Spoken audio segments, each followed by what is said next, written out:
Please subscribe to our YouTube channel and press the bell icon for the latest updates. ਸਾਰਿਆਂ ਨੂੰ ਪਿਆਰ ਭਰੀ ਸਤਿ ਸ਼੍ਰੀ ਅਕਾਲ। ਮੈਂ Mandeep Kaur Sidhu. Welcome to the Mandeep Kaur Sidhu show.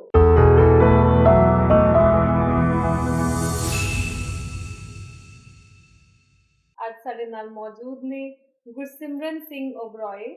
He is the founder and MD of institute of professional banking.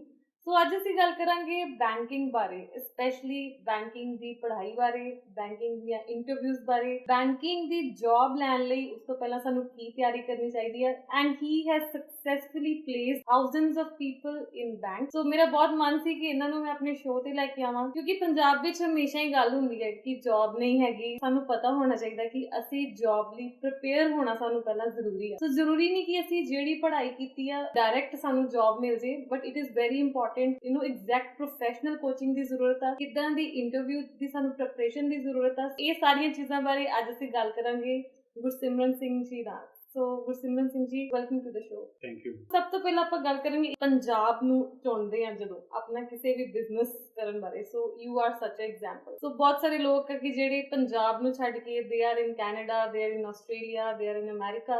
ਅੱਜ ਮੈਂ ਆਪਣੀ ਆਡੀਅנס ਨਾਲ ਇਹ ਤੁਹਾਡੀ ਸਾਰੀ ਜਰਨੀ ਸਾਂਝੀ ਕਰਾਂਗੀ ਕਿ ਕਿੱਦਾਂ ਤੁਸੀਂ ਇੱਕ ਪੰਜਾਬ ਰਹਿ ਕੇ ਆਪਣੇ ਆਪ ਨੂੰ ਕਿੱਦਾਂ ਇੱਕ ਸਕਸੈਸਫੁਲ ਐਂਟਰਪ੍ਰੀਨਿਓਰ ਬਣਾਇਆ। ਜੇ ਆਪਾਂ ਬਚਪਨ ਦੀ ਗੱਲ ਕਰੀਏ, ਪੇਰੈਂਟਸ ਦੀ ਗੱਲ ਕਰੀਏ, ਆਪਣੇ ਪੁਰਾਣੇ ਘਰ ਦੀ ਗੱਲ ਕਰੀਏ, ਹਾਊ ਵਾਜ਼ ਯੋਰ ਚਾਈਲਡਹੁੱਡ? ਸਾਰਿਆਂ ਨੂੰ ਪਿਆਰ ਭਰੀ ਸਤਿ ਸ਼੍ਰੀ ਅਕਾਲ ਜੀ। ਮੈਂ ਚੰਡੀਗੜ੍ਹ ਦਾ ਰਹਿਣ ਵਾਲਾ, ਸੈਕਟਰ 22 ਦੇ ਵਿੱਚ ਸਾਡਾ ਘਰ ਹੈਗਾ। ਪੈਰੈਂਟਲ ਹਾਊਸ ਹੈ। ਸਾਡੇ ਦਾਦਾ ਜੀ ਨੇ ਘਰ ਬਣਾਇਆ ਸੀ। ਮੇਰੀ ਜਨਮ ਉਸੇ ਘਰ ਦਾ, ਹੁਣ ਵੀ ਮੈਂ ਉਸੇ ਘਰ ਦੇ ਵਿੱਚ ਹੀ ਰਹਿਣਾ। ਬਚਪਨ ਦੇ ਵਿੱਚ ਜਦੋਂ ਮੈਂ 7.5 ਸਾਲ ਦਾ ਸੀ, ਮੇਰੇ ਫਾਦਰ ਸਾਹਿਬ ਦੀ ਡੈਥ ਹੋ ਗਈ। ਉਹ ਹਾਈ ਕੋਰਟ ਦੇ ਵਿੱਚ ਜੌਬ ਕਰਦੇ ਸੀਗੇ। ਮਦਰ ਸਾਡੇ ਸਕੂਲ ਦੇ ਵਿੱਚ ਟੀਚਰ ਸੀਗੇ। ਉਹਨਾਂ ਨੇ ਸਾਨੂੰ ਪੜ੍ਹਾਇਆ ਲਿਖਾਇਆ। ਗਵਰਨਮੈਂਟ ਸਕੂਲ ਸੀ ਨੇੜੇ, ਉੱਥੇ teacher C, SS mistress. But ਇੱਕ ਚੀਜ਼ ਉਹਨਾਂ ਨੇ ਸਾਨੂੰ ਛੋਟੇ ਹੁੰਦਿਆਂ ਸਾਡੇ ਖੂਨ 'ਚ ਪਾਤੀ ਵੀ ਗੁਰਬਾਣੀ ਨਾਲ ਪਿਆਰ ਬੜਾ ਜ਼ਰੂਰੀ ਹੈ ਜੇ ਆਪਾਂ ਤਰੱਕੀ ਕਰਨੀ ਹੈ ਜ਼ਿੰਦਗੀ ਦੇ ਵਿੱਚ। ਸਾਡੇ ਨਾਨਾ ਜੀ ਸੈਸ਼ਨ ਜੱਜ ਰਿਟਾਇਰ ਹੋਏ ਫਰੀਦਕੋਟ ਤੋਂ। ਉਹ ਵੀ ਬੜੇ ਗਰੀਬ ਪਰਿਵਾਰ ਤੋਂ ਬਿਲੋਂਗ ਕਰਦੇ ਸੀ। ਉਹ ਕਹਿੰਦੇ ਵੀ ਮੈਂ ਛੋਟੇ ਹੁੰਦਿਆਂ ਦੇਖਦਾ ਸੀ ਵੀ ਜਿਹੜੇ ਲੋਕ ਸਕਸੈਸਫੁਲ ਹੋਏ ਸਾਡੇ ਆਸ ਪੜੋਸ ਦੇ ਵਿੱਚ, ਉਹ ਜ਼ਿਆਦਾਤਰ ਗੁਰਬਾਣੀ ਨਾਲ ਬੜਾ ਉਹਨਾਂ ਨੂੰ ਪਿਆਰ ਸੀ ਤੇ ਵਿਸ਼ਵਾਸ ਸੀ। ਤੇ ਉਹਨਾਂ ਨੇ ਵੀ ਸਾਨੂੰ ਇਦਾਂ ਦੀਆਂ ਹੀ ਗੱਲਾਂ ਕਰਨੀਆਂ ਤੇ ਸਾਡਾ ਬਚਪਨ ਜ਼ਿਆਦਾਤਰ ਗੁਰਬਾਣੀ ਦੇ ਵਿੱਚ ਹੀ ਪੜ੍ਹਦੇ ਹਾਂ, ਸਮਝਦੇ ਹਾਂ, ਸਿੱਖਦੇ ਹਾਂ। ਤੇ ਸਮਝ ਆ ਗਈ ਇੱਕ ਗੱਲ, ਮਰਨ ਲਿਖਾਏ ਮੰਡਲ ਮੈਂ ਆਏ। ਪਹਿਲੇ ਦਿਨ ਹੀ ਕਲੈਰਿਟੀ ਹੋ ਗਈ ਸੀ ਛੋਟੇ ਹੁੰਦੇ ਵੀ ਜੇ ਆਏ ਆ ਤੇ ਇੱਕ ਦਿਨ ਚਲੇ ਜਾਣਾ। ਤੇ ਉਹ ਖੂਨ ਦੇ ਵਿੱਚ ਹੀ ਹੋ ਗਿਆ ਸੀਗਾ। ਇਸ ਕਰਕੇ ਜਦ ਪਤਾ ਹੋਵੇ ਬੰਦੇ ਨੂੰ ਮੈਂ ਚਲੇ ਹੀ ਜਾਣਾ ਤੇ ਬੰਦਾ ਫਿਰ ਉਹ ਓਨੈਸਟੀ, ਇੰਟੈਗ੍ਰਿਟੀ ਦੇ ਰਾਹ ਤੇ ਹੀ ਚੱਲਦਾ। ਉਦਾਂ ਹੀ ਚੱਲਦੇ ਆ ਸਾਡਾ ਬਚਪਨ ਜੀ ਬੀਤ ਗਿਆ। ਜੇ ਆਪਾਂ ਗੱਲ ਕਰੀਏ ਪੜ੍ਹਾਈ ਦੀ, ਐਜੂਕੇਸ਼ਨ, ਪੇਰੈਂਟਸ ਕਿੰਨੇ ਅਵੇਅਰ ਸੀ ਕਿ ਤੁਹਾਨੂੰ ਪੂਰਾ ਅੱਛੀ ਤਰ੍ਹਾਂ ਪੜ੍ਹਾਉਣਾ ਹੈ? ਤੇ ਕਾਲਜ ਡੇਜ਼ ਕਿੱਦਾਂ ਦੇ ਸੀ? ਉਦੋਂ ਕੀ ਸੋਚਦੇ ਸੀ ਕਿ ਜੌਬ ਕਰਨੀ ਆ ਕਿ ਬਿਜ਼ਨਸ? ਦੇਖੋ, ਫਾਦਰ ਮੇਰੇ ਜਿੱਦਾਂ ਮੈਂ ਦੱਸਿਆ ਪਹਿਲਾਂ ਸੀਗੇ ਨਹੀਂ, ਤੇ ਸਾਨੂੰ ਮਦਰ ਨੂੰ ਇਹ ਸੀਗਾ ਕਿ ਵੀ ਚਲੋ ਇਹਨਾਂ ਨੂੰ ਇੰਜੀਨੀਅਰ ਬਣਾਉਣਾ ਹੈ। ਦੋ ਅਸੀਂ ਭਰਾ ਹੈਗੇ ਆ। ਉਸ ਟਾਈਮ ਇੰਜੀਨੀਅਰਿੰਗ ਦਾ ਜ਼ੋਰ ਹੁੰਦਾ ਸੀ ਜਾਂ ਮੈਡੀਕਲ ਦਾ। ਮਦਰ ਸਾਡੇ ਕਹਿੰਦੇ ਸੀ ਵੀ ਡਾਕਟਰੀ ਨਹੀਂ ਕਰਾਣੀ, ਉੱਥੇ ਸਾਰਾ ਦਿਨ ਮਰੀਜ਼ਾਂ ਨਾਲ ਹੀ ਉਲਝੇ ਰਹੀ ਜਾਈਦਾ, ਤੇ ਆਪਾਂ ਇੰਜੀਨੀਅਰਿੰਗ ਹੀ ਕਰਾਣੀ ਹੈ। ਅਸੀਂ ਦੋਨਾਂ ਨੇ ਇੰਜੀਨੀਅਰਿੰਗ ਕੀਤੀ। ਮੈਂ ਲੁਧਿਆਣੇ ਤੋਂ ਕੀਤੀ, ਬ੍ਰਦਰ ਮੇਰੇ ਨੇ ਲੌਂਗੋਵਾਲ ਤੋਂ ਕੀਤੀ। ਤੇ ਕਲੈਰਿਟੀ ਸੀਗੀ ਇੰਜੀਨੀਅਰਿੰਗ ਕਰਕੇ ਜੌਬ ਕਰਨੀ ਹੈਗੀ ਹੈ। ਈਵਨ ਸਾਡੇ ਖਾਨਦਾਨ ਦੇ ਵਿੱਚ ਵੀ ਮੈਂ ਜੇ ਗੱਲ ਕਰਾਂ, ਸਾਡੇ ਸਾਰੇ ਹੀ ਮੇਰੇ 3 ਮਾਮੇ ਨੇ, ਤਿੰਨੋਂ ਹੀ ਚੀਫ ਜਨਰਲ ਮੈਨੇਜਰ ਰਿਟਾਇਰ ਹੋਏ ਬੈਂਕਸ ਤੋਂ, ONGC ਚੋਂ। ਮੇਰੇ ਚਾਚਾ ਜੀ ਰਿਟਾਇਰ ਹੋਏ secretary Punjab school education board ਤੋਂ। ਘਰ 'ਚੋਂ ਪੜ੍ਹਾਈ ਦਾ ਮਾਹੌਲ ਸੀਗਾ, ਪਰ ਮੈਂ ਬਹੁਤਾ ਮੀਡੀਓਕਰ ਜਿਹਾ ਹੀ ਸੀ। ਪੜ੍ਹਾਈ 'ਚ ਜ਼ਿਆਦਾ ਦਿਮਾਗ ਲੱਗਦਾ ਨਹੀਂ ਸੀਗਾ। +2 ਤੋਂ ਬਾਅਦ ਡਿਪਲੋਮਾ ਕੀਤਾ ਮੈਂ 4 ਸਾਲ ਦਾ, ਸੈਂਟਰਲ ਟੂਲ ਰੂਮ ਲੁਧਿਆਣੇ ਤੋਂ। ਮਤਲਬ ਮਨ ਨਹੀਂ ਸੀਗਾ ਬਹੁਤਾ ਪੜ੍ਹਨ ਤੇ। ਉਸ ਤੋਂ ਬਾਅਦ ਕਈਆਂ ਨੇ ਕਿਹਾ BTech ਕਰ ਲਓ, AMI ਕਰ ਲਓ, ਪਰ ਆਪਣਾ ਨਹੀਂ ਹੈ। ਡਿਸਟੈਂਸ ਤੋਂ ਬਾਅਦ ਫਿਰ ਮੈਂ BSc ਮੈਥਮੈਟਿਕਸ ਕੀਤੀ। ਮੈਥਸ ਮੇਰਾ ਪੈਸ਼ਨ ਸੀ ਸ਼ੁਰੂ ਤੋਂ। ਮੇਰੇ ਮੈਥਸ 'ਚ, ਇੰਜੀਨੀਅਰਿੰਗ 'ਚ ਵੀ 100 'ਚੋਂ 100 ਨੰਬਰ ਆਏ। ਫਿਰ ਮੈਥਸ ਹੀ ਪੜ੍ਹਨਾ ਅੱਛਾ ਲੱਗਦਾ ਸੀ, ਬਾਕੀ ਸੋਸ਼ਲ ਸਟੱਡੀ, ਸਾਇੰਸ। ਮੰਮੀ ਦੇ ਇੰਟਰਸਟ ਨਾਲ ਮੈਥ ਨਹੀਂ ਕਰ ਰਿਹਾ ਸੀ। ਫਰਸਟ ਜੌਬ ਕਿੱਦਾਂ ਦੀ ਸੀ ਤੁਹਾਡੀ? ਫਰਸਟ ਜੌਬ ਕਿੱਥੇ ਸੀ ਤੇ ਉਸ ਤੋਂ ਬਾਅਦ ਬਿਜ਼ਨਸ ਕਿਵੇਂ ਆ ਗਿਆ? ਪਹਿਲੀ ਜੌਬ ਲੱਗੀ ਮਾਈਕਰੋਟੈਕ ਇੰਟਰਨੈਸ਼ਨਲ ਦੇ ਵਿੱਚ। ਉਸ ਟਾਈਮ ਉਹ ਮੋਨੀਟਰਸ ਬਣਾਉਂਦੇ ਸੀਗੇ, CPU ਬਣਾਉਂਦੇ ਸੀ। ਬਾਅਦ ਹੁਣ ਪਾਇਆ ਬੈਟਰੀ ਇਨਵਰਟਰਸ ਬਣਾਉਂਦੇ ਨੇ। ਪਰਵਾਣੂ ਫੈਕਟਰੀ ਸੀ ਮੇਰੀ। ਕੈਂਪਸ ਇੰਟਰਵਿਊ ਹੀ ਹੋ ਗਈ ਸੀ ਮੇਰੀ। ਉੱਥੋਂ ਜੌਬ ਸ਼ੁਰੂ ਕੀਤੀ। ਫਿਰ ਮੈਂ ਦਿੱਲੀ ਚਲਾ ਗਿਆ, ਉੱਧਰ ਵੀ 2-3 ਕੰਪਨੀਆਂ 'ਚ ਜੌਬ ਕੀਤੀ।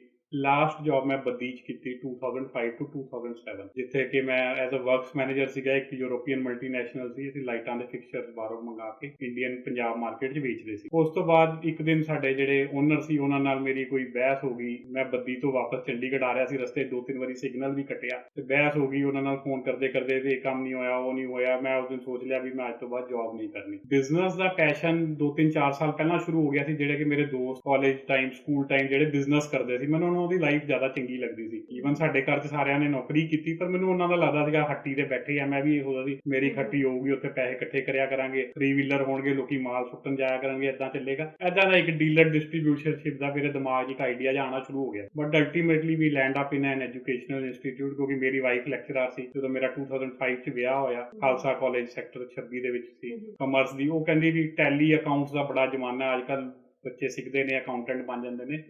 ਔਰ ਦੂਸਰਾ ਜੌਬਸ ਦੇ ਵਿੱਚ ਮੈਂ ਦੇਖਿਆ ਵੀ ਸੀ ਸਕਿਲਡ ਮੈਨ ਪਾਵਰ ਨਹੀਂ ਮਿਲ ਪਾਉਂਦੀ ਸੀ, except our college which is central to room, ਜਿੱਥੇ ਸਕਿਲਡ ਮੈਨ ਪਾਵਰ ਤਿਆਰ ਹੁੰਦੀ ਸੀ, ਜਿੱਥੇ 4 ਦਿਨ ਪੜ੍ਹਾਇਆ ਜਾਂਦਾ ਸੀ ਪ੍ਰੈਕਟੀਕਲ, 2 ਦਿਨ ਥਿਓਰੀ ਹੁੰਦੀ ਸੀ। ਪਰ ਬਾਕੀ ਮੈਂ ਦੇਖਦਾ ਸੀਗਾ ਜਦੋਂ ਮੈਂ ਜੌਬ ਕਰ ਰਿਹਾ ਸੀ as a works manager, accountant ਜਾਂ ਹੋਰ ਆਉਂਦੇ ਕੰਮ ਨਹੀਂ ਉਹਨਾਂ ਨੂੰ ਆਉਂਦਾ ਸੀ। ਬਟ ਉਹ ਮੈਨੂੰ ਲੱਗਿਆ ਕਿ ਹਾਂਜੀ ਅਸੀਂ ਸਕਿਲਡ ਮੈਨ ਪਾਵਰ ਤਿਆਰ ਕਰਾਂਗੇ, ਅਕਾਊਂਟੈਂਟਸ ਤਿਆਰ ਕਰਾਂਗੇ ਤੇ ਉਹਨਾਂ ਨੂੰ ਨੌਕਰੀ ਲਗਵਾਵਾਂਗੇ।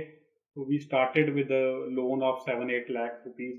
ਆਪਣਾ ਘਰ ਮੌਰਗੇਜ ਕਰਕੇ ਮਦਰ ਨੇ ਸਾਨੂੰ ਪੈਸੇ ਦਿੱਤੇ ਤੇ and we started in 2007 first institute in accounting computerized. Banking ਚ ਕਿਵੇਂ ਆਏ, ਜਿਵੇਂ now we have Institute of Professional Banking, so how you started this venture and what is the idea behind? ਜਦੋਂ ਅਸੀਂ ਕੰਪਿਊਟਰਾਈਜ਼ਡ ਅਕਾਊਂਟਿੰਗ ਚਲਾ ਰਹੇ ਸੀਗੇ 2013-14 ਦੇ ਵਿੱਚ NSDC ਫਾਰਮ ਹੋਈ, ਨੈਸ਼ਨਲ ਸਕਿੱਲ ਡਿਵੈਲਪਮੈਂਟ ਕਾਰਪੋਰੇਸ਼ਨ, ਜਿਹਦੇ ਦੌਰਾਨ ਫ੍ਰੀ ਸੈਂਟਰਸ ਖੋਲੇ ਗਏ ਕਿ ਬੱਚੇ ਆ ਕੇ ਫ੍ਰੀ ਕੋਰਸ ਕਰਨਗੇ, ਸਕਿਲਿੰਗ ਹੋਏਗੀ ਉਹਨਾਂ ਦੀ ਤੇ ਉਹ ਅੱਗੇ ਵੱਧ ਜਾਣਗੇ।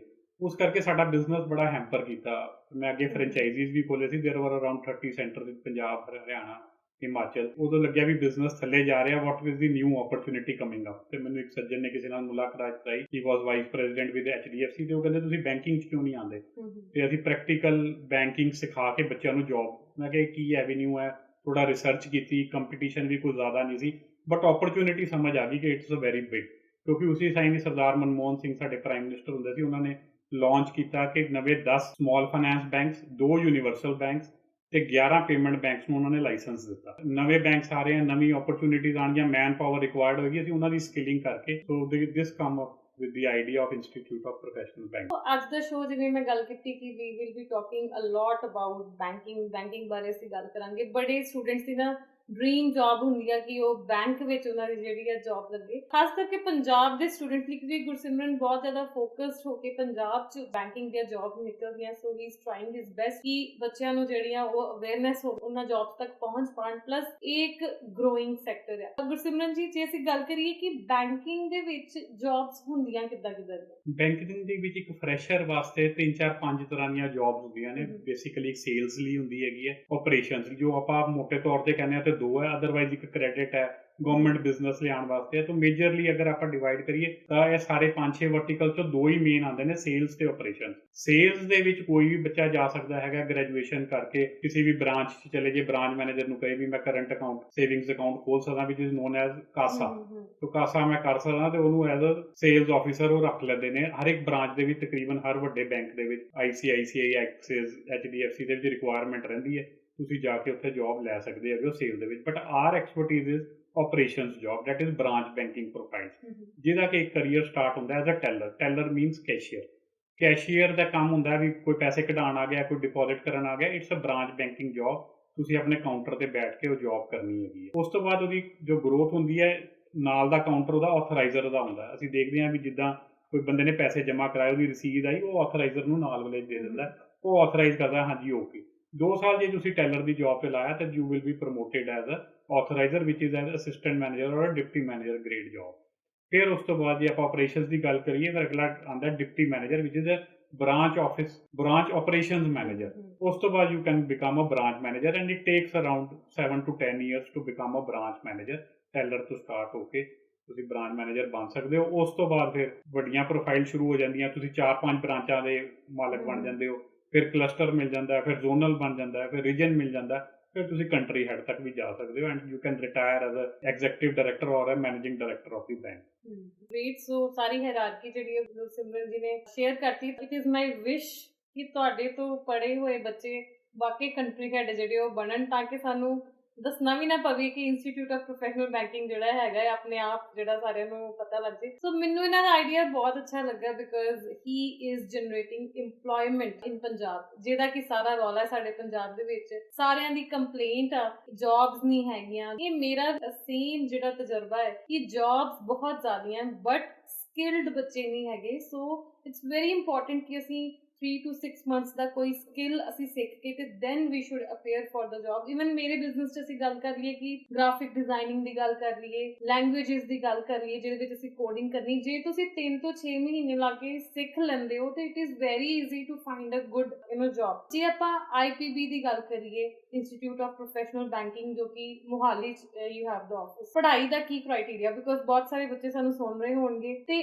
ਗੈਪ ਦੀ ਵੀ ਕੋਈ ਪ੍ਰੋਬਲਮ ਆ, ਜਿੱਦਾਂ ਕਿ ਬੱਚਿਆਂ ਨੇ 2 ਸਾਲ ਪਹਿਲਾਂ ਗ੍ਰੈਜੂਏਸ਼ਨ ਕੀਤੀ ਹੈ ਬਟ 2 ਇਅਰਸ ਉਹਨਾਂ ਨੇ ਜੌਬ ਨਹੀਂ ਕੀਤੀ, so what is the eligibility criteria? ਦੇਖੋ, as far as reserve bank of India is concerned, ਉਹਨਾਂ ਨੇ ਇੱਕ ਐਲੀਜੀਬਿਲਿਟੀ ਕ੍ਰਾਈਟੇਰੀਆ ਸਾਰੇ ਬੈਂਕਸ ਨੂੰ ਦਿੱਤਾ ਹੁੰਦਾ ਕਿ ਜੇ ਤੁਸੀਂ ਪ੍ਰੋਬੇਸ਼ਨਰੀ ਆਫਿਸਰ ਜਾਂ ਟੈਲਰ ਦੀ ਪ੍ਰੋਫਾਈਲ ਤੇ ਇੱਕ ਬੱਚਾ ਰੱਖਣਾ ਹੈ, ਉਹਦੀ ਮਿਨੀਮਮ ਏਜ ਕੀ ਹੋਣੀ ਚਾਹੀਦੀ ਹੈ, ਮੈਂ ਉਹਦੇ ਬਾਰੇ ਗੱਲ ਕਰਾਂਗਾ। Eligibility criteria in terms of age is should be less than 27 years of age. 27 ਸਾਲ ਤੋਂ ਜੇ ਉੱਤੇ ਲੰਘ ਗਿਆ ਤਾਂ ਉਹ ਫਰੈਸ਼ਰ ਨਹੀਂ ਕੰਸੀਡਰ ਹੁੰਦਾ ਤੇ ਉਹ ਬੱਚਾ ਫਿਰ ਕਦੀ ਜੌਬ ਬੈਂਕ ਦੇ ਵਿੱਚ ਨਹੀਂ ਲੈ ਪਾਉਂਦਾ। ਸੋ ਪਹਿਲੀ ਕ੍ਰਾਈਟੇਰੀਆ ਇਹ ਹੈ ਵੀ ਉਹਦੀ 27 ਸਾਲ ਤੋਂ ਉਮਰ ਘੱਟ ਹੋਣੀ ਚਾਹੀਦੀ ਹੈ। ਦੂਸਰਾ, ਜਿੱਦਾਂ ਤੁਸੀਂ ਮੈਡਮ ਕਿਹਾ, gap should may be 1 year gap between +2 and graduation. ਉਹ ਜਸਟੀਫਾਈਬਲ ਹੈ ਇੱਕ ਬੈਂਕ ਨੂੰ ਕਿ 1 ਸਾਲ ਦਾ ਗੈਪ ਹੈ, 12ਵੀਂ ਤੋਂ ਬਾਅਦ NDA ਦੀ ਤਿਆਰੀ ਕਰ ਰਿਹਾ ਸੀ ਜਾਂ ਕਿਸੇ ਅੱਛੇ ਕਾਲਜ 'ਚ ਐਡਮਿਸ਼ਨ ਲੈਣ ਦੀ ਗੱਲ ਕਰ ਰਿਹਾ ਸੀ, ਨਹੀਂ ਹੋ ਪਾਇਆ ਤਾਂ ਬੈਂਕ ਕਹਿੰਦਾ ਜਸਟੀਫਾਈਡ ਹੈ, 1 ਸਾਲ ਦਾ ਗੈਪ ਹੈ। ਗ੍ਰੈਜੂਏਸ਼ਨ ਤੋਂ ਬਾਅਦ 2 ਸਾਲ ਤੱਕ ਦਾ ਗੈਪ ਮੰਨਿਆ ਜਾਂਦਾ ਹੈ ਕਿ ਇਟਸ ਫਾਈਨ, ਕਿ ਤੁਸੀਂ MBA ਅੱਛੇ ਕਾਲਜ ਕਰਨ ਜਾਣਾ ਸੀਗਾ, ਤੁਸੀਂ ਉਹਦੀ ਤਿਆਰੀ ਕਰ ਰਹੇ ਸੀ, ਤੁਸੀਂ ਕਿਸੇ ਹੋਰ ਐਗਜ਼ਾਮ ਦੀ ਤਿਆਰੀ ਕਰ ਰਹੇ ਸੀ, ਗਵਰਨਮੈਂਟ ਬੈਂਕਸ ਲਈ ਤਿਆਰੀ ਕਰ ਰਹੇ ਸੀ, ਤਾਂ 2 ਸਾਲ ਤੱਕ ਦਾ ਗੈਪ ਚਲੇ ਜਾਂਦਾ। ਜੇ ਉਸ ਤੋਂ ਜ਼ਿਆਦਾ ਤੁਹਾਡਾ ਗੈਪ ਹੈ, that is not justifiable, bank ਉਹਨਾਂ ਨੂੰ ਨੌਕਰੀ ਤੇ ਨਹੀਂ ਰੱਖਦਾ। So eligibility criteria is below 27 years of age and the gap should not be more than 1 year between +2 and graduation and not more than 2 years after graduation। Gender ਦੀ ਆਪਾਂ ਜੇ ਗੱਲ ਕਰੀਏ, ਵੂਮਨ ਦੀ ਤੇ ਮੈਨ ਦੀ, ਇਦਾਂ ਦਾ ਕੋਈ ਕ੍ਰਾਈਟੇਰੀਆ ਹੁੰਦਾ? ਇਦਾਂ ਦਾ ਬੈਂਕਸ ਦੇ ਵਿੱਚ ਕੋਈ ਕ੍ਰਾਈਟੇਰੀਆ ਨਹੀਂ ਹੈਗਾ। ਈਵਨ ਜਿਹੜੀਆਂ ਡੈਸਕ ਜੌਬਸ ਨੇ, banks prefer woman, but equally rights ਹੈਗੇ ਆ। ਤੁਹਾਡਾ ਤਜਰਬਾ ਹੀ ਕਹਿੰਦਾ ਕਿ ਇਟਸ ਆਲ ਸੇਮ।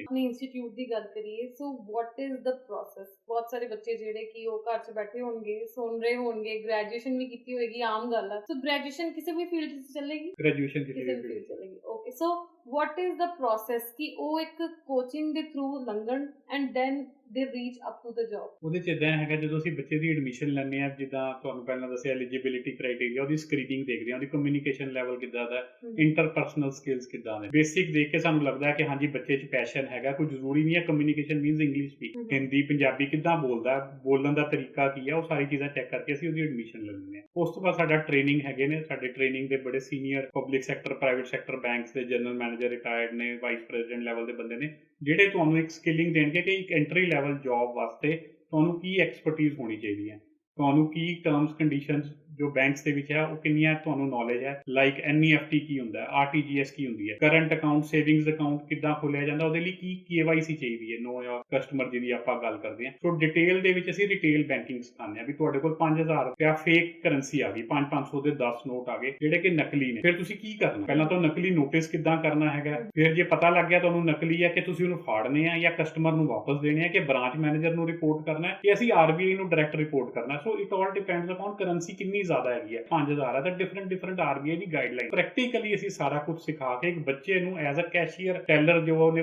ਪਹਿਲੇ ਦਿਨ ਜੌਬ ਤੇ ਕੰਮ ਕਰਨਾ, ਉਹਦੀ ਸਾਰੀ ਤਿਆਰੀ ਕਰਵਾ ਕੇ ਉਹਨੂੰ ਅਸੀਂ ਬੈਂਕ ਦੇ ਵਿੱਚ ਇੰਟਰਵਿਊਜ਼ ਲਈ ਭੇਜਦੇ ਹੈਗੇ ਆ। ਅੱਜ ਤੱਕ ਦਾ ਸਾਡਾ ਸਕਸੈਸ ਰੇਸ਼ੋ ਇਜ਼ 100%। ਇੱਕ ਬੈਂਕ ਦੇ ਵਿੱਚ ਬੱਚਾ ਜੇ ਨਹੀਂ ਹੁੰਦਾ, ਅਸੀਂ ਉਹਨੂੰ ਦੂਸਰੇ ਬੈਂਕ 'ਚ ਦੇਖਦੇ ਹਾਂ, ਤੀਸਰੇ ਬੈਂਕ 'ਚ ਭੇਜਦੇ ਹਾਂ। ਜੇ 3 ਇੰਟਰਵਿਊਜ਼ ਵੀ ਉਹ ਨਹੀਂ ਨਿਕਲਦਾ, ਫਿਰ ਅਸੀਂ ਉਹਨੂੰ ਦੇਖਦੇ ਹਾਂ, ਉਹਨੂੰ 15 ਦਿਨ ਦੀਆਂ ਰਿਵੀਜ਼ਨ ਕਲਾਸਿਸ ਦਿੰਦੇ ਹਾਂ ਵੀ ਕਿੱਥੇ ਗੈਪ ਰਹਿ ਰਿਹਾ, ਤੇ ਫਾਈਨਲੀ ਉਹਨੂੰ ਚੌਥੀ ਜਾਂ ਪੰਜਵੀਂ ਇੰਟਰਵਿਊ 'ਚ ਮਿਲ ਜਾਂਦਾ। ਅਦਰਵਾਈਜ਼ ਸਾਡਾ ਸਕਸੈਸ ਰੇਸ਼ੋ ਇਜ਼ 70 to 80% ਜਿਹੜੇ ਬੱਚੇ ਨੇ ਪਹਿਲੀ 2 ਇੰਟਰਵਿਊਜ਼ 'ਚ ਨਿਕਲ ਜਾਂਦੇ। ਕੁਝ ਬੱਚੇ ਪੰਜਵੀਂ ਇੰਟਰਵਿਊ ਤੱਕ ਜਾਂਦੇ ਨੇ, ਬਟ ਵੀ ਮੇਕ ਸ਼ੋਰ ਕਿ ਹਰ ਬੱਚੇ ਨੂੰ ਜੌਬ ਪ੍ਰਾਈਵੇਟ ਸੈਕਟਰ ਬੈਂਕ ਦੇ ਵਿੱਚ ਮਿਲ ਜਾਏ ਜਿਹੜਾ ਸਾਡੇ ਕੋਲੋਂ ਪੜ੍ਹ ਕੇ। ਮੈਂ ਆਪਣੀ ਆਡੀਅנס ਨਾਲ ਵੀ ਸ਼ੇਅਰ ਕਰਨਾ ਚਾਹਨੀ ਕਿ recently I have visited them, I have met ਕਿ ਜਿਹੜੇ ਟ੍ਰੇਨਰਸ ਅਸੀਂ ਉੱਥੇ ਟੀਚਰਸ, ਬਿਕੋਜ਼ ਕਲਾਸਿਸ ਤੇ ਆਨਲਾਈਨ ਹੀ ਚੱਲ ਰਹੀਆਂ ਨੇ, ਸਪੈਸ਼ਲ ਪਲੇਸਮੈਂਟ ਸੈੱਲ ਹੀ ਹੈਜ਼ ਇਨ ਹਿਜ਼ ਆਫਿਸ ਕਿ ਜਿਹੜੇ ਸਿਰਫ ਬੱਚਿਆਂ ਦੀ ਪਲੇਸਮੈਂਟ ਦਾ ਹੀ ਧਿਆਨ ਰੱਖਦੇ ਨੇ ਕਿ ਆਫਟਰ ਕੋਰਸ ਕਰਨ ਤੋਂ ਬਾਅਦ ਉਹਨਾਂ ਨੂੰ ਬੈਂਕਿੰਗ ਜੌਬ ਦੇ ਵਿੱਚ ਜਿਹੜਾ ਉਹ ਲੈਣ। Plus they have a interview criteria, ਛੋਟਾ ਜਿਹਾ ਤੁਹਾਡਾ ਇੰਟਰਵਿਊ ਲੈ ਕੇ ਜਾਂ ਤੁਹਾਡੇ ਨਾਲ ਗੱਲਬਾਤ ਕਰਕੇ ਉਸੇ ਬੱਚੇ ਨੂੰ ਹੀ ਉਹ ਲੈ ਰਹੇ ਨੇ ਕਿ ਜਿਹੜੇ ਐਕਚੁਅਲ ਦੇ ਵਿੱਚ ਅੱਗੇ ਤੱਕ ਜਾ ਸਕਦੇ ਨੇ। 100% ਚਾਂਸਿਸ ਹੈ ਕਿ ਸਪੈਸ਼ਲਾਈਜ਼ਡ ਕੋਚਿੰਗ ਦੇ ਥਰੂ ਅਸੀਂ ਜਾਈਏ ਤੇ we can reach up to bank. Difference ਦੀ ਜੇ ਅਸੀਂ ਗੱਲ ਕਰੀਏ ਕਿ ਇੱਕ ਬੱਚਾ ਡਾਇਰੈਕਟਲੀ ਕੋਸ਼ਿਸ਼ ਕਰ ਰਿਹਾ ਬੈਂਕ ਵਿੱਚ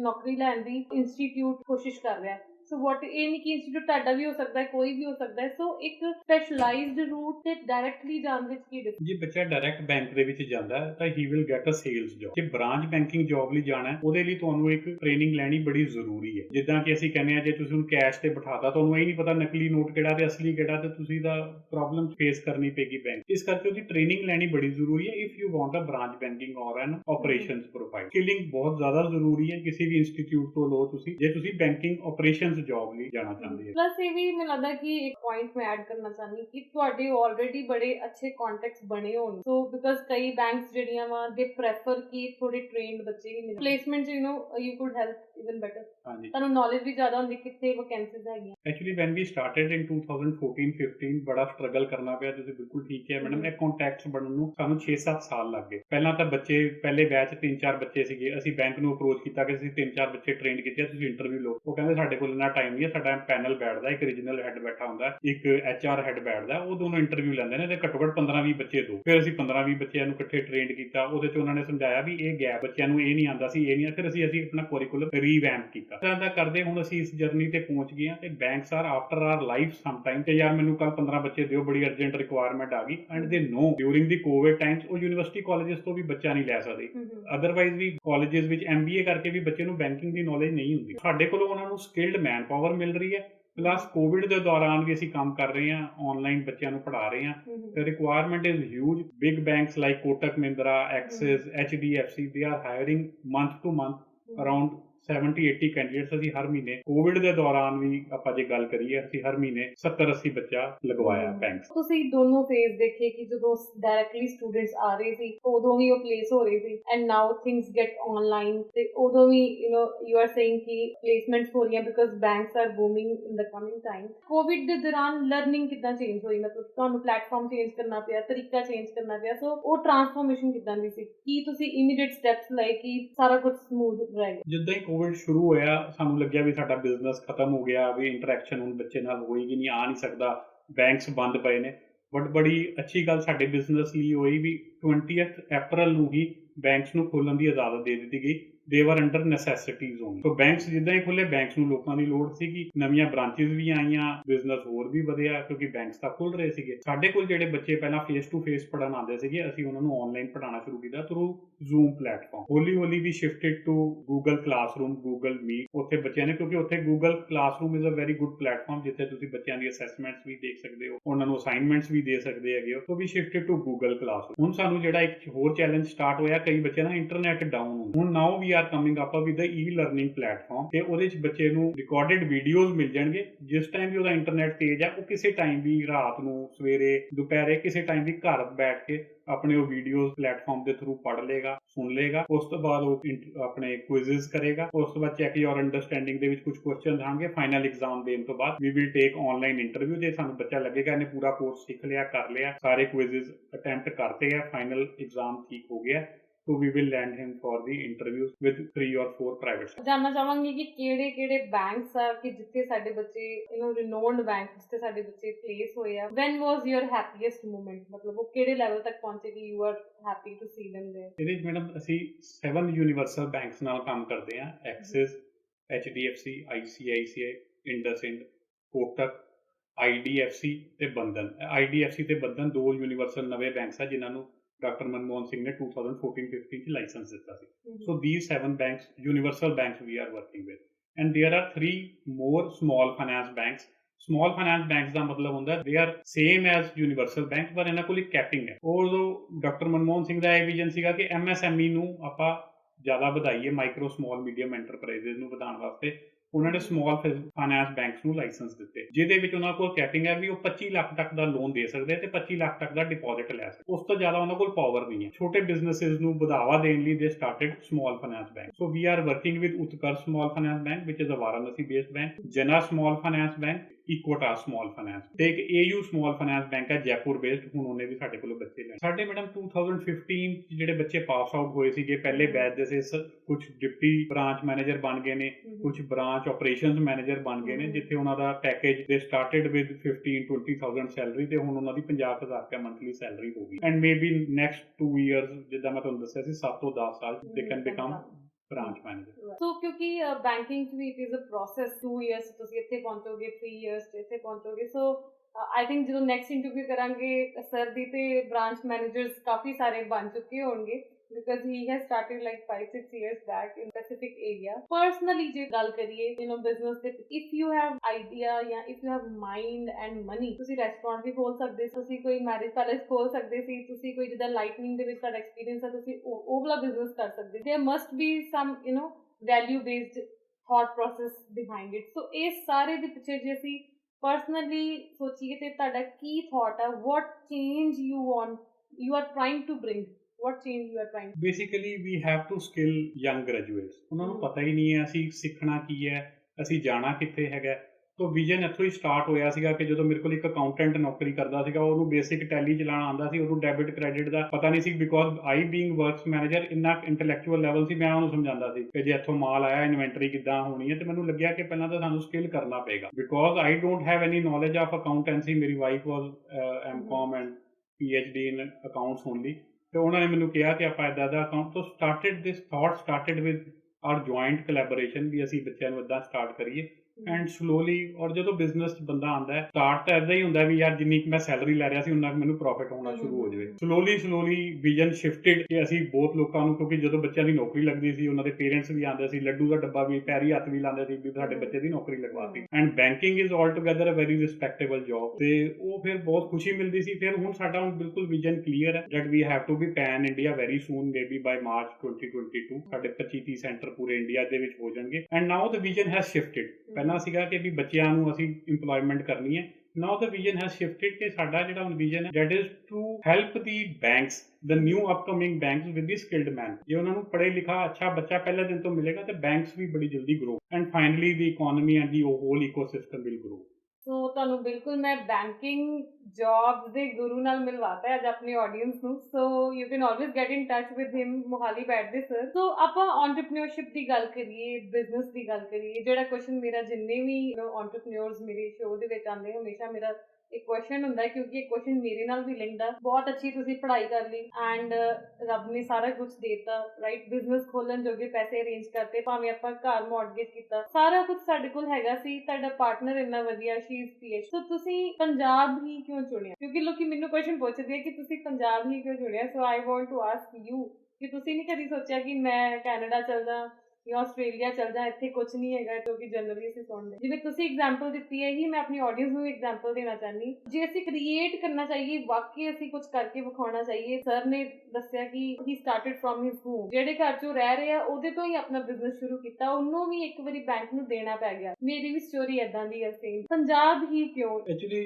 ਸ਼ੁਰੂ ਤੋਂ ਘਰ ਪਰਿਵਾਰ ਸਾਡਾ ਚੰਡੀਗੜ੍ਹ ਹੋਣ ਕਰਕੇ ਪੰਜਾਬ ਨਾਲ ਲਗਾਵ ਸੀਗਾ। ਗੁਰੂਆਂ ਦੀ ਧਰਤੀ ਕਿਹਾ ਜਾਂਦਾ ਪੰਜਾਬ ਨੂੰ, ਗੁਰਦੁਆਰੇ ਵਿਜ਼ਿਟ ਕਰਦੇ ਸੀ। ਸੋ ਕਈ ਵਾਰੀ ਦਿਮਾਗ 'ਚ ਆਇਆ ਜਿੱਦਾਂ ਤੁਸੀਂ ਮੈਡਮ ਕਿਹਾ ਵੀ ਕੈਨੇਡਾ ਚਲੇ ਜਾਈਏ। ਜਦੋਂ ਜੌਬ ਕਰਦੇ ਸੀਗੇ, ਬਿਜ਼ਨਸ ਕਰਦਿਆਂ ਵੀ ਤੁਹਾਨੂੰ ਪਤਾ ਚੈਲੰਜਸ ਬਹੁਤ ਆਉਂਦੇ ਨੇ। ਆਈ ਸਟਾਰਟਡ ਇਨ 2007, 11-12 ਦੇ ਵਿੱਚ ਵੀ ਮੈਨੂੰ ਯਾਦ ਹੈ 2011-12 ਮੈਂ ਇੱਕ ਦਿਨ ਨਿਊਜ਼ਪੇਪਰ 'ਚ ਵੀ ਐਡ ਦੇਤੀ ਕਿ ਮੈਂ ਵੇਚ ਦੇਣਾ ਹੈਗਾ ਔਰ ਆਪਣਾ ਕੋਈ ਦੁਬਾਰਾ ਨੌਕਰੀ ਲੱਭਦਾ, ਕਿਉਂਕਿ ਚੈਲੰਜਸ ਆ ਤੁਹਾਨੂੰ ਪਤਾ ਹੀ ਹੈ, ਪੈਸੇ ਦਾ ਕਈ ਚੀਜ਼ਾਂ ਆਉਂਦੀਆਂ ਨੇ। ਬਟ ਫਿਰ ਰੱਬ ਦੀ ਮਿਹਰ ਰਹੀ, ਫਿਰ ਖੜੇ ਹੋ ਗਏ। ਪੰਜਾਬ ਦੇ ਵਿੱਚ ਹੁਣ ਲਗਾਵ ਹੋ ਗਿਆ, ਮੇਨਲੀ ਗੁਰਦੁਆਰੇ ਘੁੰਮਦੇ ਰਹੇ, ਮਿਲਦੇ ਰਹੇ, ਲੋਕਾਂ ਨੂੰ ਮਿਲੇ। ਤੇ ਹੁਣ ਆਪਣਾ ਸ਼ਹਿਰ ਤਾਂ ਛੱਡਣ ਨੂੰ ਕਿਸੇ ਦਾ ਦਿਲ ਨਹੀਂ ਕਰਦਾ ਹੈਗਾ। ਮੋਹਾਲੀ ਚੰਡੀਗੜ੍ਹ ਰਹੇ, ਜੰਮੇ ਪਲੇ। ਤੇ ਮੈਨੂੰ ਨਹੀਂ ਲੱਗਦਾ ਕਿ ਇੱਥੇ ਕੋਈ ਥੋੜ ਨਹੀਂ ਹੈਗੀ। ਪੋਪੂਲੇਸ਼ਨ ਇੰਡੀਆ ਦੀ ਜੇ ਆਪਾਂ ਗੱਲ ਕਰੀਏ, ਤੁਹਾਨੂੰ ਪਤਾ ਅੱਜ 1.3 ਬਿਲੀਅਨ ਪੋਪੂਲੇਸ਼ਨ ਹੋ, ਪੋਪੂਲੇਸ਼ਨ ਦੀ ਕੋਈ ਕਮੀ ਨਹੀਂ, ਕੰਮ ਦੀ ਕੋਈ ਕਮੀ ਨਹੀਂ ਹੈਗੀ। ਸਗੋਂ ਇੱਥੇ ਆ ਰਹੀਆਂ ਇੰਡੀਆ 'ਚ ਇਨਵੈਸਟ ਇੱਥੇ ਪੋਪੂਲੇਸ਼ਨ ਬਹੁਤ ਜ਼ਿਆਦਾ ਹੈ ਤੇ ਇਹਨੂੰ ਜ਼ਿਆਦਾ ਕਸਟਮਰ ਮਿਲਣਗੇ। ਸੋ ਵਾਈ ਨਾਟ? ਮੇਰਾ ਕੁਐਸਚਨ ਹੈ ਥੋੜਾ ਡਿਫਰੈਂਟ ਹੈਗਾ। ਬਹੁਤ ਸਾਰੇ ਯੂਥ ਵਾਪਸ ਵੀ ਆ ਰਿਹਾ ਸਰ, ਕਿਉਂਕਿ ਅੰਮ੍ਰਿਤਸਰ ਆਏ ਹੋਏ ਨੇ ਅੱਜ। He is about to visit Golden Temple with his family. ਰਸਤੇ 'ਚ ਵੀ ਤੁਸੀਂ ਦੇਖਿਆ ਹੋਗਾ ਬਿਆਸ ਦੇ ਲਾਗੇ ਹੀ ਨਾ ਲੈਫਟ ਸਾਈਡ ਤੇ ਇੱਕ ਟਰੈਕਟਰ ਦੇ ਨਾਲ ਉਹਨਾਂ ਨੇ ਟਰਾਲੀ ਦੇ ਵਿੱਚ ਬਣਾਇਆ ਰੈਸਟੋਰੈਂਟ। ਤੇ ਬਹੁਤ ਸਾਰਾ ਯੂਥ ਆ ਜਿਨਨੇ ਕੈਨੇਡਾ US ਤੋਂ ਵਾਪਸ ਆ ਕੇ ਉਹਨਾਂ ਨੇ ਆਪਣੇ ਆਰਗੈਨਿਕ ਫਾਰਮਿੰਗ ਦੇ ਬਣਾਈਆਂ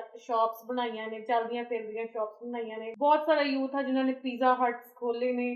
So they are trying to resettle in Punjab. ਇਦਾਂ ਦਾ ਮਨ ਉਹਨਾਂ ਦਾ ਬਣ ਰਿਹਾ ਹੈ। ਪੰਜਾਬ ਨੂੰ ਕਿਤੇ ਨਾ ਕਿਤੇ ਮੋੜਾ ਪੈ ਰਿਹਾ ਹੈ। ਤੁਸੀਂ ਦੇਖੋਗੇ ਕਿ ਯੂਥ ਵੀ ਹੁਣ ਫੇਰ ਪੱਗਾਂ ਬੰਨਣ ਦਾ ਟ੍ਰੈਂਡ ਆ ਰਿਹਾ ਹੈ, ਫੇਰ ਉਹ ਆਪਣੀ ਕਮਿਊਨਿਟੀ ਨਾਲ ਲਗਾਵ ਹੋ ਰਿਹਾ ਹੈ। ਸੋ ਉਹਨਾਂ ਦੀ ਤਾਰੀਫ what would you like? ਦੇਖੋ ਬੇਟਾ, ਮੈਨੂੰ ਇੱਥੇ ਗੱਲ ਯਾਦ ਆਈ, ਡਾਕਟਰ ਇੰਦਰਜੀਤ ਸਿੰਘ ਸੀਗੇ ਜਿਨ੍ਹਾਂ ਨੇ ਪੰਜਾਬ ਐਂਡ ਸਿੰਧ ਬੈਂਕ ਦੇ ਚੇਅਰਮੈਨ ਰਹੇ। ਉਹਨਾਂ ਨੇ ਆਪਣਾ ਬੈਂਕ ਖੋਲਿਆ, ਬੈਂਕ ਆਫ ਪੰਜਾਬ। ਉਹਨਾਂ ਦਾ ਸ਼ੁਰੂ ਤੋਂ ਇਹੀ ਮਕਸਦ ਸੀਗਾ ਕਿ ਜੇ ਮੈਂ ਬ੍ਰਾਂਚਾਂ 'ਚ ਵਿਜ਼ਿਟ ਕਰਦਾ ਤੇ ਪੱਗਾਂ ਨਜ਼ਰ ਆਉਣੀਆਂ ਚਾਹੀਦੀਆਂ ਹੈਗੀਆਂ। ਸਾਡਾ ਵੀ ਸ਼ੁਰੂ ਤੋਂ ਇੱਕ 2-3 NGOs ਨਾਲ ਅਸੀਂ ਪੰਜਾਬ 'ਚ ਕੰਮ ਹਮ। ਕਰ ਰਹੇ ਹੈਗੇ ਆ। ਇੱਕ The Sikh Hope ਹੈ, ਗੁਰਦੁਆਰਾ ਹਮ। ਆਮ ਸਾਹਿਬ ਮੋਹਾਲੀ 'ਚ ਲਾ ਰਹੇ ਨੇ, ਜਿਹੜੇ ਕਿ ਗਵਰਨਮੈਂਟ ਬੈਂਕਸ ਦੀ ਤਿਆਰੀ ਕਰਾ ਕੇ ਬੱਚਿਆਂ ਨੂੰ, ਗਰੀਬ ਬੱਚੇ ਪਿੰਡਾਂ 'ਚੋਂ ਚੁੱਕਦੇ ਨੇ, ਉਹਨਾਂ ਨੂੰ ਤਿਆਰੀ ਕਰਾ ਕੇ ਲਗਵਾਉਂਦੇ ਨੇ, IBPS ਦੀ ਤਿਆਰੀ ਕਰਾ ਕੇ ਗਵਰਨਮੈਂਟ ਬੈਂਕਸ ਦੇ ਵਿੱਚ। ਉਹਨਾਂ 'ਚੋਂ ਜਿਹੜੇ ਕੁਝ ਬੱਚੇ ਉਹ ਚਾਹੁੰਦੇ ਨੇ ਕਿ ਪ੍ਰਾਈਵੇਟ ਬੈਂਕਸ ਦੇ ਵਿੱਚ ਲੱਗ ਜਾਈਏ, ਅਸੀਂ ਉਹਨਾਂ ਨੂੰ ਫ੍ਰੀ ਪੜ੍ਹਾ ਕੇ ਜਾਂ ਬੜੀ ਨੋਮੀਨਲ ਫੀਸ ਲੈਂਦੇ ਹਾਂ ਤਾਂ ਕਿ ਥੋੜ੍ਹੀ ਜਿਹੀ ਉਹਨਾਂ ਦੇ ਵਿੱਚ ਇੱਕ ਸੈਟਿਸਫੈਕਟਰੀ ਜੀ ਸਾਨੂੰ ਨਜ਼ਰ ਆਏ ਕਿ ਉਹ ਵਾਕਈ ਕਰਨਾ ਚਾਹੁੰਦੇ ਹੈਗੇ ਨੇ। ਉਹਨਾਂ ਨੂੰ ਅਸੀਂ ਬੜੇ ਨੋਮੀਨਲ ਫੀਸ ਦੇ ਉੱਤੇ ਕਰਵਾ ਕੇ ਅਸੀਂ ਉਸ ਤੋਂ ਬਾਅਦ ਉਹਨਾਂ ਨੂੰ ਪ੍ਰਾਈਵੇਟ ਸੈਕਟਰ ਬੈਂਕਸ ਦੇ ਵਿੱਚ ਲਗਵਾਉਂਦੇ ਹਾਂ। ਦੂਸਰਾ ਜਿਹੜਾ ਤੁਹਾਡਾ ਕੁਐਸਚਨ ਸੀਗਾ ਕਿ ਜਿਹੜੇ ਫੋਰਨ ਤੋਂ ਲੋਕ ਵਾਪਸ ਆ ਰਹੇ ਨੇ, ਓਪਰਚੁਨਿਟੀ ਇਜ਼ ਦੇਅਰ। ਪੰਜਾਬ ਦੇ ਵਿੱਚ ਬਹੁਤ ਓਪਰਚੁਨਿਟੀ ਹੈ, ਤੁਸੀਂ ਕੁਝ ਵੀ ਕੰਮ ਕਰ ਲਓ, ਜਿੱਦਾਂ ਤੁਹਾਡਾ ਦਿਲ ਕਰਦਾ ਕਰ ਲਓ। ਉਹ ਤਾਂ ਸਿਰਫ ਇੱਕ ਮਾਈਂਡ ਸੈਟ ਹੈ ਕਿ ਅਸੀਂ ਬਾਹਰ ਜਾਣਾ। ਅਦਰਵਾਈਜ਼ ਇੰਡੀਆ 'ਚ ਵੀ ਜਾਂ ਪੰਜਾਬ ਸਪੈਸੀਫਿਕਲੀ ਦੀ ਗੱਲ ਕਰੀਏ, there is a lot of opportunity to work. So ਮੈਂ ਵੀ ਨਾ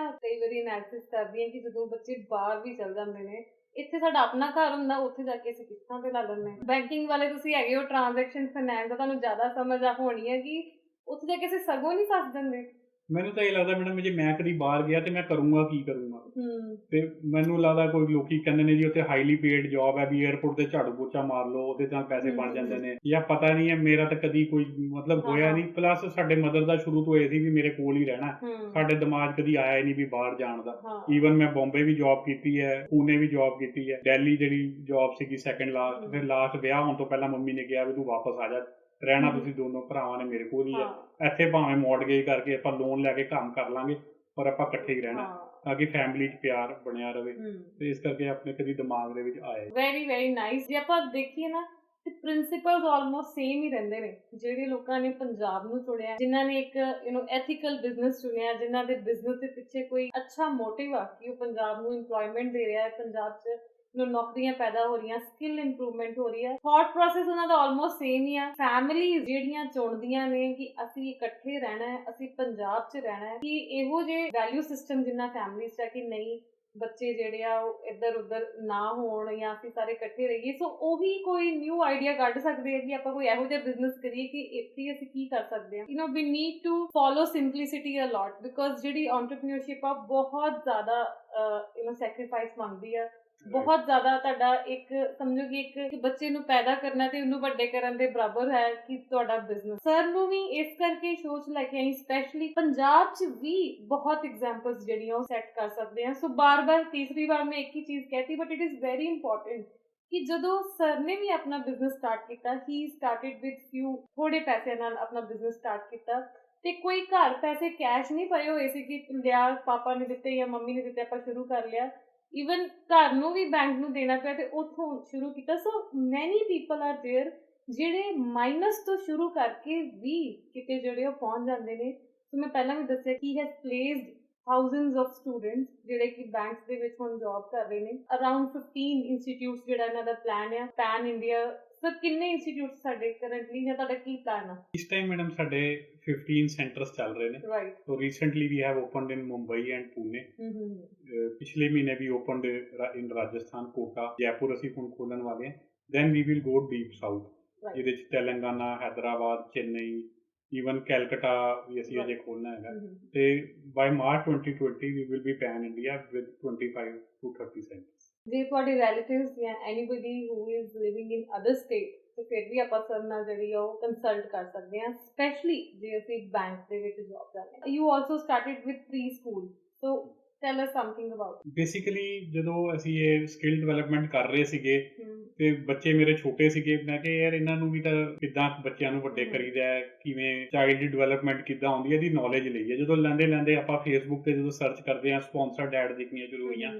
ਉਹਦੇ 'ਚ ਇੱਕ ਫਰੈਂਚਾਈਜ਼ੀ ਦੀ ਐਡ ਦਿਖੀ, ਟਾਈਮ ਕਿਡਸ, ਉਹਨੂੰ ਸਰਚ ਕੀਤੀ। ਉਹਨਾਂ ਦੀ ਇੱਕ ਅਲੱਗ ਜਿਹੀ ਥਿਊਰੀ ਹੈ ਬੱਚੇ ਨੂੰ ਡਿਵੈਲਪ ਕਰਨ ਦੀ, ਉਹਦੀ ਮਾਈਂਡ ਦੀ, ਉਹ ਬੜੀ ਡਿਟੇਲ ਵਾਲੀ ਗੱਲ ਹੈਗੀ ਹੈ ਤੇ ਮੈਨੂੰ ਅੱਛਾ ਲੱਗਿਆ। So we opened Play Way, basically it's a preschool, ਜਿੱਥੇ ਆਪਾਂ ਨਰਸਰੀ ਹੈ, KG ਹੈ ਤੇ ਫਸਟ ਤੋਂ ਪਹਿਲਾਂ ਬੱਚੇ ਨੂੰ ਆਪਾਂ ਤਿਆਰ ਕਰਦੇ ਹਾਂ ਤਾਂ ਕਿ ਉਹ ਫਸਟ ਅੱਛੀ ਜਗ੍ਹਾ ਉਹਦਾ ਬ੍ਰੇਨ ਡਿਵੈਲਪ ਕਰਦੇ ਹਾਂ। It's in Zirakpur by the name of time kids. It's a Hyderabad based South Indian company. ਤੁਹਾਡਾ ਇੱਕ ਐਜੂਕੇਸ਼ਨਲ ਟਰਸਟ ਵੀ ਆ, ਸੋ ਓਬਰॉय ਐਜੂਕੇਸ਼ਨਲ ਟਰਸਟ ਦੇ ਵਿੱਚ ਕੀ ਸੋਸ਼ਲ ਐਕਟੀਵਿਟੀਜ਼? ਜਿਹੜਾ ਮੈਡਮ ਤੁਸੀਂ ਕੁਐਸਚਨ ਪੁੱਛਿਆ ਵੀ ਓਬਰॉय ਐਜੂਕੇਸ਼ਨਲ ਟਰਸਟ ਸੋਸਾਇਟੀ ਵਾਸਤੇ ਕੀ ਕਰ ਰਹੀ ਹੈ, ਉਹਦੀ ਮੈਂ ਥੋੜਾ ਜਿਹਾ ਪਿਛੋਕੜ ਦੀ ਗੱਲ ਕਰਾਂਗਾ। ਸਾਡੇ ਨਾਨਾ ਜੀ ਬੜੇ ਗਰੀਬ ਪਰਿਵਾਰ ਨੂੰ ਬਿਲੋਂਗ ਕਰਦੇ ਸੀ ਤੇ 7ਵੀਂ ਤੋਂ ਬਾਅਦ ਉਹਨਾਂ ਦੇ ਪੇਰੈਂਟਸ ਨੇ ਪੜ੍ਹਾਈ ਛੁਡਾਤੀ ਕਿਉਂਕਿ ਪੈਸੇ ਨਹੀਂ ਸੀਗੇ। ਫਿਰ ਉਹਨਾਂ ਦੇ ਮਾਸਟਰ ਨੇ ਹੈਲਪ ਕੀਤੀ ਵੀ ਮੁੰਡਾ ਇੰਟੈਲੀਜੈਂਟ ਹੈ, ਮੈਂ ਫੀਸ ਭਰ ਦਾਂਗਾ, ਤੁਸੀਂ ਪੜ੍ਹਾਓ। ਤਾਂ 10ਵੀਂ 'ਚ ਉਹਨਾਂ ਨੇ ਡਿਸਟ੍ਰਿਕਟ ਟੌਪ ਕੀਤਾ।